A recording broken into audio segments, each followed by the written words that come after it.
Hello, friends. Today I wanted to talk about the Bob's Burgers Burger Cookbook.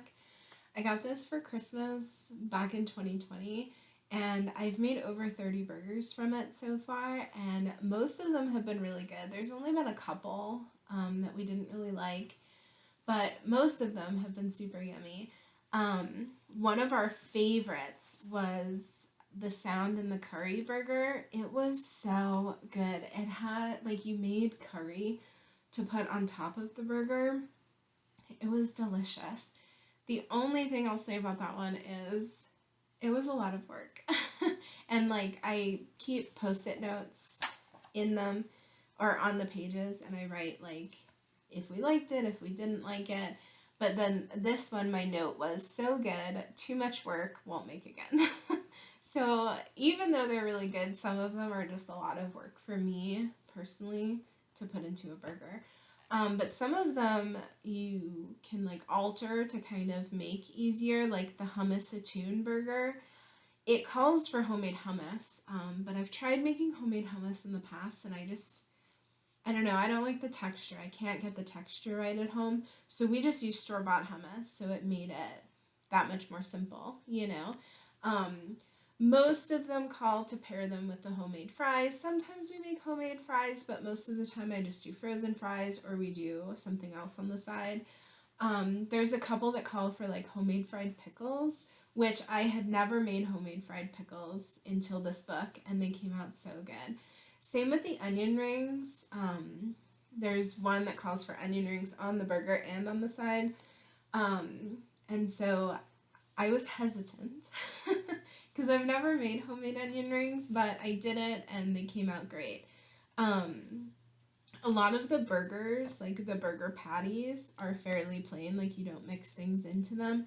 Some of them you do, like I made one today that had French onion soup mixed into the burger patty. But when they don't call for anything mixed into the burger patty, sometimes I cheat a little bit and I use frozen burger patties because they're easier. Um, but overall, it's like mainly the toppings or the sides that you're making to go on the burger. And every burger at the top, every recipe says what episode it's from. So you can even make the burger and then watch the episode. We did the poutine one. Poutine is like cheese and gravy on top of fries, and we did that one while we watched the Bob's Burgers movie, and that was really good. But there's mainly meat, but there are a couple vegetarian burgers. And then most of them are easily customizable. Like sometimes I'm eating dairy and sometimes I'm not eating dairy. So sometimes if it calls for cheese, I'll use a vegan version or we'll just skip it altogether.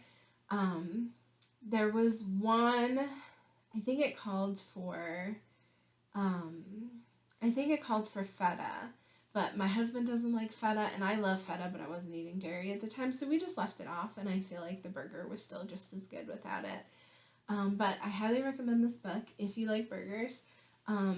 If you're a vegetarian, I assume you could replace all of the meat with a meat substitute, or like a vegetarian patty that you like. Because, like I said, it's more about the toppings that you add to it. There are tons of great ideas in here, and a couple fails. Like, there were a couple that weren't so great. There was one with apple on it that I didn't think I would like, but I ended up liking a lot. My husband didn't like it, though. But each recipe makes 4 burgers, so if you don't love them, it's not like a huge waste. There's only a few burgers, so we love it. It has pushed me outside of my comfort zone a bit, like making homemade fries and fried pickles and the onion rings. And there's a few other things in here, like one of the burgers had like a corn salsa on it. And I've never made corn salsa until then. And then I've made it numerous times since because it was so good. I got this, I think on Amazon, maybe at Barnes & Noble, but I'm sure you can find it on Amazon. So if you have it, let me know what your favorite burger in it is. I'll see you guys in the next video. Bye.